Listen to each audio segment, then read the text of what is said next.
Hey, there you go. That's very true. I'm gonna steal that. I'm definitely gonna steal Uh, that.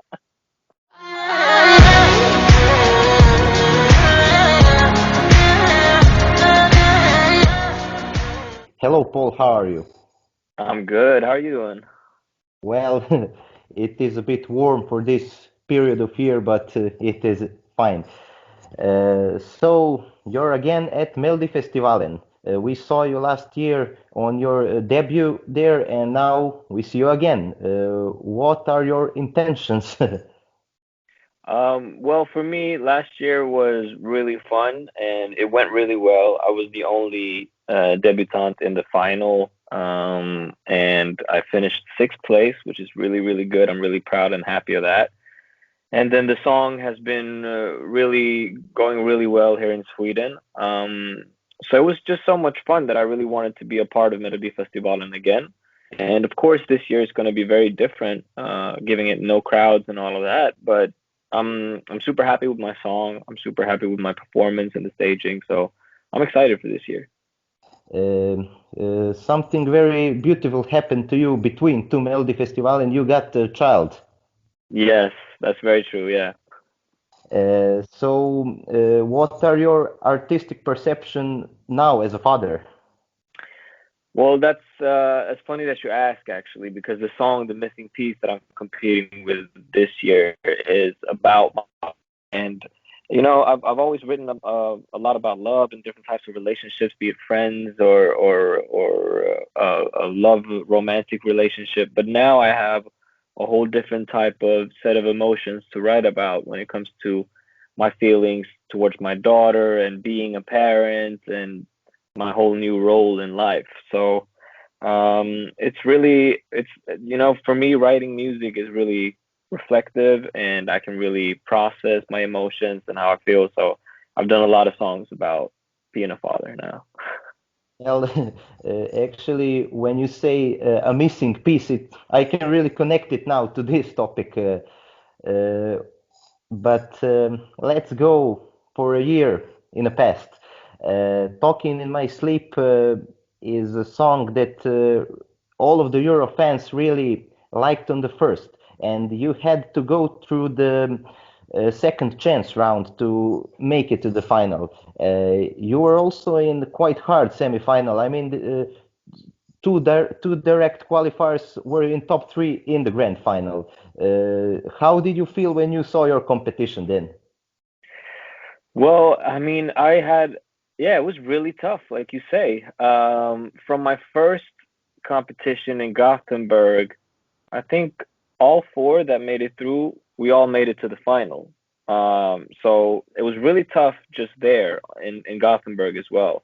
And then getting to the second chance, I got to go against Malou Prytz, and she had a really strong song with Ballerina, and that was really tough as well. And it was super close. I think our duel was the closest one result wise, Yeah, and and you made it on a tiebreaker or such. yeah, it was the different ages kind of the voters. So it was super close. And then so when I got to the final, I was just really happy just to be there. But then it went really well in the final as well. And sixth place is like I'm really proud of that. But it was definitely sweaty during the duel. You never knew what was gonna happen. Yes, I mean, second chance round is always tough in Sweden, and you had one very nice moment with the crowd when you turn your back, and like they are all flashing with their phones, and it was amazing, especially in the final when there were like I don't know how many thousands of people there. This year there is no crowd. How can you compensate it and such?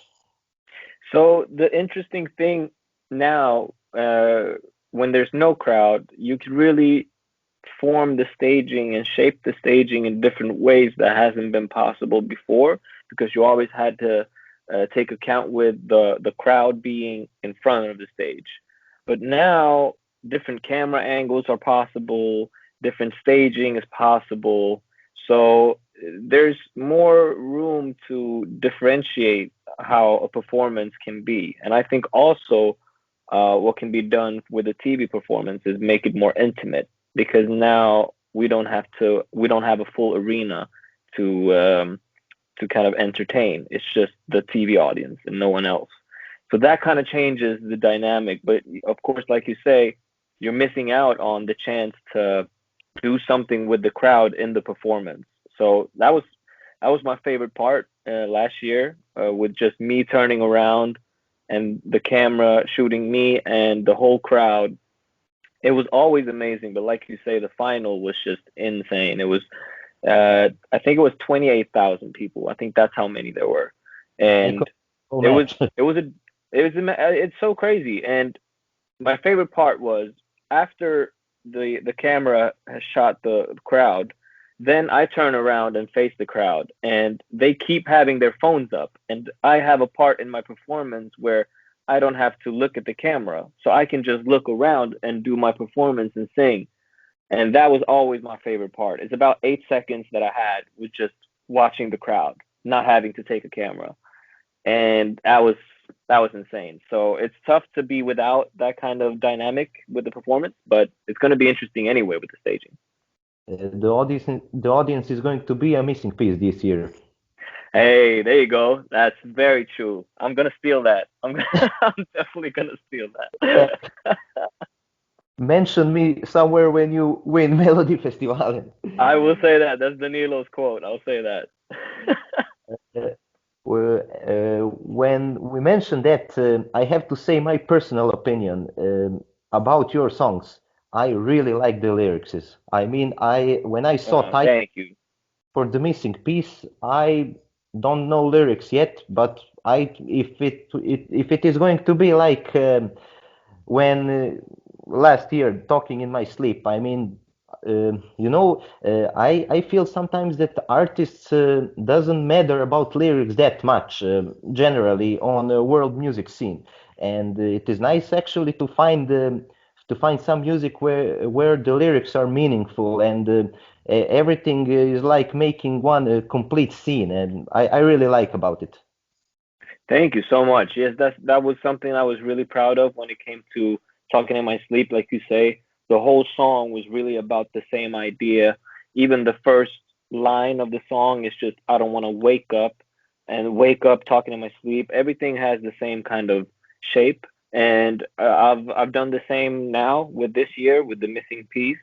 So everything follows the same concept, and I'm always really picky when it comes to words and lyrics. So I'm really happy that you appreciate it. Thank you so much.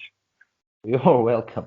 And when you had a live performance last year, was it complicated? You had to make some kind of body shapes and such, like this and everything Yeah. else.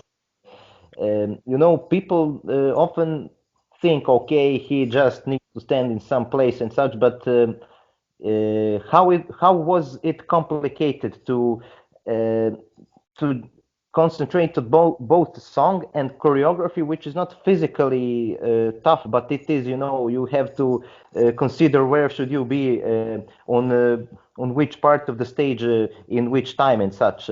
How was it? It was new for me because I haven't done this type of TV performance before, where it was really like every second is planned and you know exactly what camera for each word. Usually the other TV performances I've had, it's been a large stage. It's pretty free. You kind of know, well, at this point, this camera is going to be there. If you want, you can look at it. If not, you can look at the crowd. It doesn't really matter that much. But this was the first time where it was super planned. And I was nervous about it before because I didn't want didn't want to be stiff in the performance where it's just like, oh, remember this and then remember that. But I still wanted to have energy and be into the song and the performance. But the good thing with Melodifestivalen is there's a lot of rehearsals, so you get to rehearse a lot. The week that you're competing, you're doing the song maybe 11, 12 times. So you're really comfortable when the live show comes on. But like you said, it was different, absolutely. And one thing that people I don't think people think about that much is during the first chorus of Talking in My Sleep, there's this lag effect of me becoming kind of blue and red and stuff like that. And to me, that was the least natural thing in the whole performance. That was actually the toughest thing to get comfortable with just the speed that I was supposed to move to the sides. It wouldn't be too slow. It wouldn't be too fast. The timing of it to get back before the second line starts and then do the other part. That one was actually the most the toughest one for me to get comfortable with. Other than that, the pose was really fun to do always, and other than that, it was just a lot. Yeah, other than that, it was just a lot of energy, pretty much to always bring it. But yeah, the first chorus of doing the slides to the sides, those were the most uncomfortable for me. And this year, as we said, no crowd. So will you try to make some kind? I mean, you probably know everything now, but can you tell us more about the way that you are going to interpret your song? You don't have to say you don't have to say anything like this is going to be like this or that, or just give us a hint. So the nice part this year is that the staging will actually interpret the song a lot. Last year it was super clean, dark contrast with red and blue, and it was a cool performance and it was super clean. But this year you can actually, if you look at the staging and you see all the titles, then you can just know without me being on the stage, you'll know, well, this staging is definitely for Poiré with the missing piece. So I think that's really cool that the song and the visuals really become a whole entity in itself. So that's all I can say, I think. Well, thanks a lot for that. And you released EP, Note to Her. Can you tell us something more about that? Yeah, so I released that this Friday, the 22nd of January, and that's just 2 weeks before my participation in Melodifestivalen. So it's really fun to be this active and release this much music. And this is a acoustic EP that I produced myself and I mixed it myself. And I did that 3 years ago as well in another EP that was called Note to Self. So now it's called, the second one is called Note to Her, and it's also being it's created and made for my daughter and her birth. So it's really intimate, personal project for me. Super happy to just keep developing as a producer as well and a mixer. And I'm really happy with the EP and the songs. Well, Paul, for the end, do you follow Eurovision? Yes, yes, of course. I was so sad that there was no Eurovision this year. So it's gonna be, hopefully everything pans out and there's a Eurovision somehow this year. I'm really, really hoping for it, and I'm excited for it to be back. Well, last year when they canceled it, we didn't believe it. It was just, we thought that somebody is messing up. And in these times, how do you handle with the lack of concerts, live gigs, and such? I mean, you live from that. All of artists live from that. You can only now focus on TV shows and such with no audience. Yeah, exactly. So it's tough. I try to focus on being creative and write. That's why this EP came out. It's just from me writing during the summer and producing during the summer. And then you try to do, like you say, TV shows. You try to do some live streaming stuff.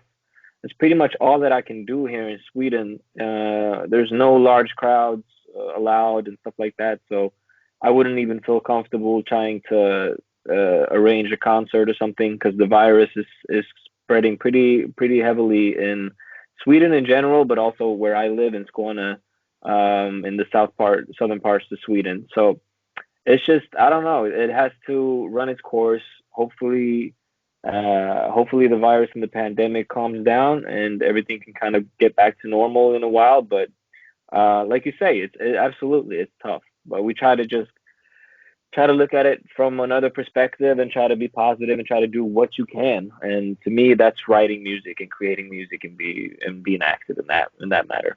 So that's all I'm trying to do. At least there is more time for it. Exactly. Paul, thank you very much for this nice talk. I wish you the best in Melodifestivalen. Hopefully to see you in the final again and maybe to make personal record there. Yeah, thank you so much. Thank you so much. Thanks for having me. It was a really nice talk.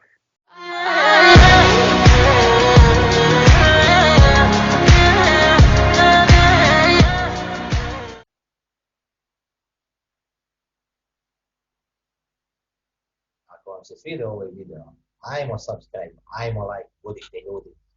Govorili tako jesmo. Šta 2 klika i ja i doviđenja. Motaj kablove, gasi mešalicu i čao.